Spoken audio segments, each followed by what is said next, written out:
자, 휴일에도 잠깐씩 돌아보는 토마토 뉴스 시간이 돌아왔습니다.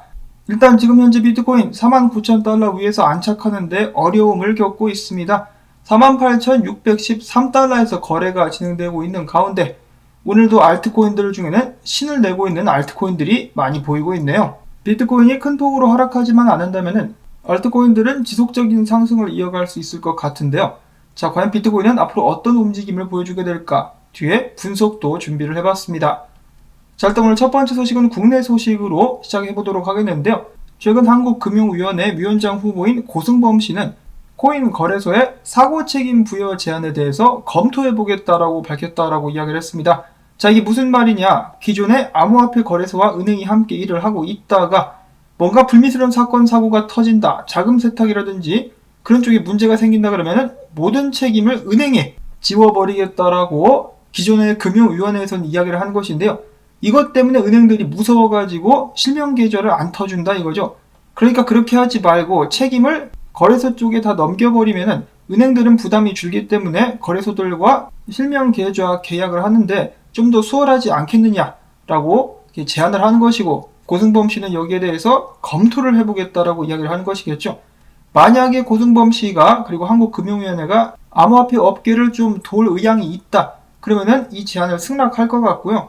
그게 아니라 국내 4대 거래소만 키우면서 나머지는 다 조져버리겠다 싶으면은 거절하게 되겠죠. 자, 과연 어떻게 될 것인지 지켜보도록 하겠고요. 자, 그 다음엔 바이낸스, 노르웨이 중앙은행 및 당국에서 계속해서 뭐라고 하니까 노르웨이에서의 암호화폐 서비스를 중단하겠다라고 밝혔습니다. 한국에 취한 조치와 비슷한데요. 노르웨이 법정화폐가 포함된 거래상, 결제 방법, 노르웨이어 웹사이트 지원 등등을 중단한다라고 밝힌 것입니다.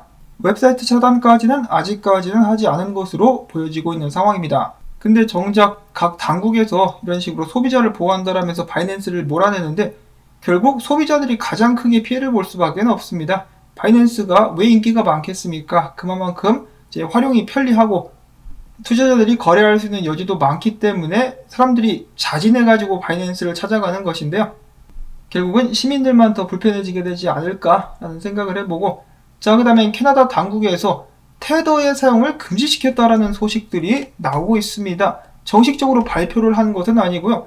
최근에 캐나다 당국이 발표한 서류 내용에 이런 부분이 포함되어 있었다고 합니다. 테더는 암호화폐 거래소들 사이에서 금지되는, 상장해서는 안 되는 암호화폐다. 이 부분 때문에 캐나다 당국에서 조만간에 테더를 금지시키게 되지 않을까라는 위기감이 조성되고 있다고 합니다. 끝날 것 같으면서도 끝나지 않는 테더 퍼드, 이제는 정말 지겹습니다. 자, 그 다음에는 이더리움 관련된 소식들로 넘어가 보도록 하겠습니다. 소프트웨어 보안 전문가인 JW 웨더맨이라는 사람이 최근에 이루어지고 있는 NFT의 고액 거래에 대해서 자금 세탁에 활용 중에 있다라면서 지적을 했습니다. 한 사람이 여러 개의 거래 계정을 가지고 돌려사기를 하고 있다는 것이죠. 나중에 또 범죄에 연루되는 것이 밝혀지게 된다면 큰 파장을 불러일으키게 되지 않을까 싶은데요. 무분별하게 치솟고 있는 NFT 가격, 최근에는 심지어 이런 사태도 발생을 했었습니다. 이더리움 돌멩이, 이 이더 짱돌, 되도 않는 2D 돌멩이 그림인데 이것이 지금 최근에 몇십억 달러의 거래가 되고 있죠. 자, 그런데 이번에는 어떤 사람이 이 이더 짱돌의 투명 버전이다, 투명한 짱돌을 판매했다라고 하면서 아무것도 없는 백지를 올렸는데 이더리움 4개에 팔렸다라고 합니다. 정신 나간 거죠? 아니면은 자금 세탁하고 있거나. 자, 아무튼 이 정도까지 NFT가 막장으로 치닫고 있습니다. 어떤 사태가 일어나든지 제발 암호화폐 업계에는 피해를 주지 않았으면 하는 바람을 가져보고요. 자, 그 다음에 이더리움 같은 경우 어제 게스 클라이언트 버그가 나오면서 이중지불의 위험성에 노출됐다라는 소식이 나왔었는데 해당 버그는 바로 수정이 됐다라고 하고요. 자, 그 다음에 최근에 의류 브랜드 중에 더 밀리언스라는 곳에서 NFT 시리즈를 새로 런칭을 했다라고 합니다. 이름은 에덤밤 스쿼드라는 것인데요. 이 NFT 출시와 함께 이더리움이 무려 지난 24시간 동안 10,000개나 소각되는, 쾌거라고 해야 될지 엄청난 양이 소각이 됐다라고 합니다. 일단 이더리움 홀더들에게는 긍정적인 소식이라고 볼 수가 있겠죠. 최근에 이 유니스왑의 창업자가 나와가지고 이더리움의 소각 메커니즘이 포함된 업그레이드 후에 유니스왑 내에서 거래를 할 때 실패할 확률이 현저하게 줄어들었다고 합니다. 그래서 업그레이드로 인한 긍정적인 부분들이 확실히 적용이 되고 있다라고 볼 수가 있겠고요. 자, 그 다음에 남미 국가 중에 마찬가지로 범죄가 들끓는 국가죠. 온두라스에 첫 번째 암호화폐 ATM 기기가 설치가 됐다라고 합니다.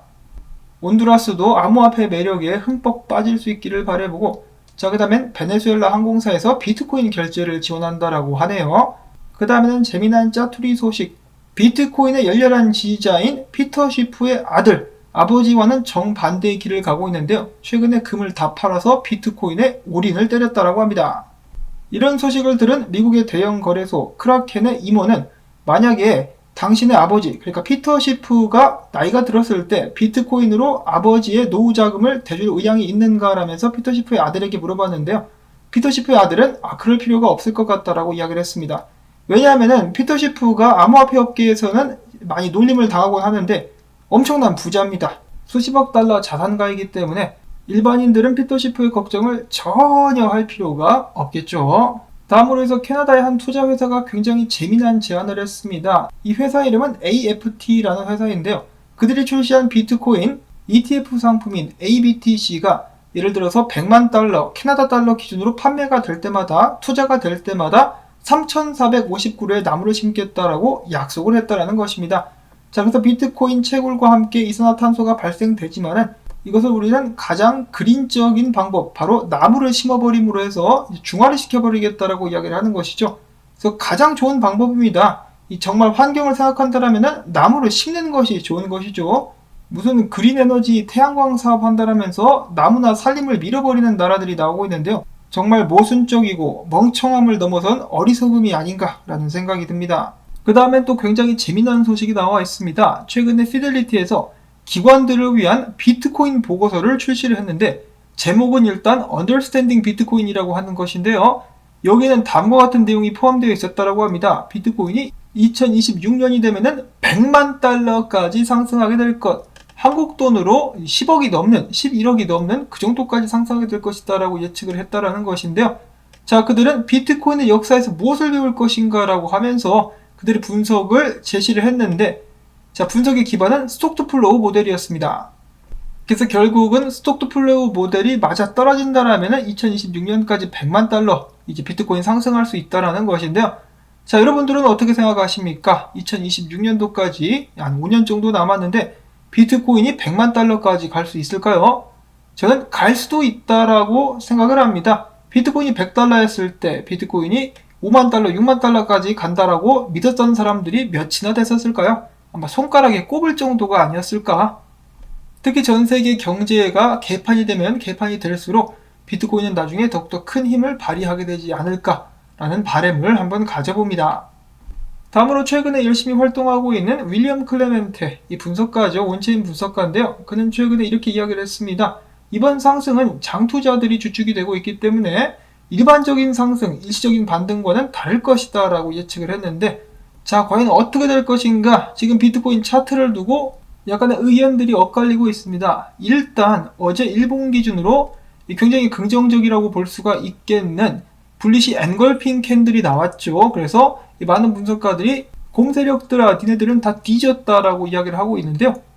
또 다른 유명 분석가 테리 같은 경우도 이거 봐라, 여기서 반등했기 때문에 좀 더 비트코인이 상승할 여력이 남아있다라고 이야기를 하기도 했었습니다. 아직까지는 긍정적으로 보이기는 하는데 일본 엔걸핑 캔들이 그닥 좋은 것만은 아니다라는 의견들도 있습니다. 왜냐면 전에도 비슷한 사례가 발생을 했었거든요. 지난 4월에서 5월 초반이라고 볼 수가 있겠는데 그때도 일단 이것은 주봉 기준으로 엔걸핑 캔들이 나오고 나서 훅 떨구는 그런 모습이 나왔었는데 지금 일단 이 일본 기준으로 봐가지고 패턴이 비슷하다 이거죠. 그래서 이제 마냥 기뻐할 것이 아니라 조만간에 훅 떨굴 수도 있다라는 경고가 나오고 있는데 인컴 샤크라는 유명 분석가도 똑같은 이야기를 해주고 있습니다. 마찬가지로 일본 기준으로 엔걸핑 캔들이 나왔는데 올라가는 척 하더니 쑥 쓸어 내려버렸다는 것이죠. 그러면서 비트코인은 결국은 45,000달러까지 한번 내려와서 테스트를 한번 하게 될 것 같다라는 예측을 하고 있었습니다. 그 반면에 약간의 중립적인 의견을 가지고 있었던 렉트 캐피탈 분석가, 지금 현재 비트코인이 기존의 저항이라고 볼 수 있는 빨간 박스 구간 안에서 이 구간을 지지선으로 만들기 위해서 고군분투하고 있는데 성공할지의 여부는 일봉 마감에 달려있다.